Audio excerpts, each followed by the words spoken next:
ठीक से पकड़ो, दिखना चाहिए। बीवी ले जाओ 1 लाख रुपए में। भाई ये कौन सी डील है? बिल्कुल परफेक्ट डील है मेरे भाई।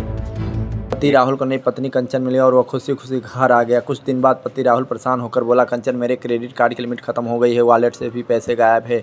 नई पत्नी कंचन बोली, मैं शॉपिंग पर गई थी, कुछ कपड़े खरीदे, कुछ ऑनलाइन ऑर्डर किए, मॉडर्न पत्नी चाहिए थी ना, तो उसका खर्चा भी तो उठाना पड़ेगा। पति राहुल बोला, लेकिन थोड़ा खर्च संभाल कर भी तो किया जा सकता है, घर भी चलाना है। नई पत्नी कंचन बोली, घर चलाना आदमी का काम है और पैसे भी तुम्हें सुंदर और मॉडर्न पत्नी चाहिए तो उसकी पेमेंट में मेंटेनेंस भी तो लगे। पति राहुल बोला, ठीक है, खाने में क्या बनाया, मुझे बहुत भूख लगी है। नई पत्नी कंचन बोली, खाना मैं ज़िंदगी में कभी नहीं खाना नहीं बनाती हूँ, बाहर से ऑर्डर कर लो और हाँ मेरे लिए भी मंगा लेना। पति राहुल हैरान होकर बोला, क्या मतलब, तुम घर का कोई काम नहीं करोगी? नहीं नहीं। पत्नी कंचन बोली, बिल्कुल नहीं, मैं अपनी खूबसूरत खराब करने वाली नहीं हूँ। नई पत्नी कंचन बोली, शाम को मुझे अपनी फ्रेंड के साथ पार्टी में जाना है, शायद रात को भी वापस ना हो और हाँ मेरे अकाउंट में 60,000 रुपये ट्रांसफ़र कर देना। पति राहुल चौंक कर बोला, 60,000? नई पत्नी कंचन बोली, ट्रिक्स, शॉपिंग और बाकी खर्चों के लिए चाहिए। इतना कहकर कंचन चली गई। पति राहुल अकेले बैठकर बोला, अमृता को कभी ऐसे नहीं थी, वो हर काम समय पर करती थी, घर भी संभालती थी, पैसे बचाती और मेरा ध्यान भी रखती थी। मैंने कितनी बड़ी गलती कर दी।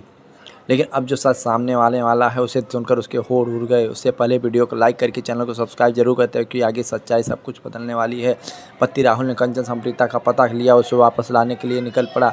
वहाँ पहुँचते ही पति राहुल ने देखा अमृता एक आदमी के साथ खड़ी है। पति राहुल को उससे बोला, ओए क्या कर रहा है तू मेरी पत्नी के साथ? अमृता के साथ खड़ा आदमी बोला, पहले अमृता से पूछ लो तुम्हारे साथ जाना चाहती है या नहीं। पति राहुल अमृता के सामने हाथ जोड़कर खड़ा हुआ। पति राहुल रोते हुए बोला, अमृता मुझसे बहुत बड़ी गलती हो गई, मुझे माफ़ कर दो, मैं तुम्हें वापस लेने आया हूँ। पत्नी अमृता बोली, कौन सी माफ़ी राहुल, जब तुम सड़क पर खड़े होकर मेरी बोली लगा रहे तब तुम्हें मेरा प्यार याद नहीं है। पति राहुल बोला, मुझे अपनी गलती समझ आएगी, मुझे लगा था सुंदरता से खुशी मिलेगी, लेकिन मैं गलत। पहली पत्नी अमृता बोली, एक गलती, तुमने मुझे इंसान नहीं सामान समझा था। यह सुनकर राहुल की आंखों में आंसू आए। पति राहुल बोला, कृपया मुझे एक मौका दे दे। पत्नी अपनी अमृता मुस्कुरा कर बोली, तुम जैसे मेरा पति समझो, मेरा पति नहीं, मैं वो मेरा दोस्त है। पति राहुल हैरान को बोला, पहले पत्नी अमृता बोली, और कंचन भी मेरी दोस्त, हम दोनों ने तुम्हें सबक सिखाने के लिए पूरा नाटक किया था। अब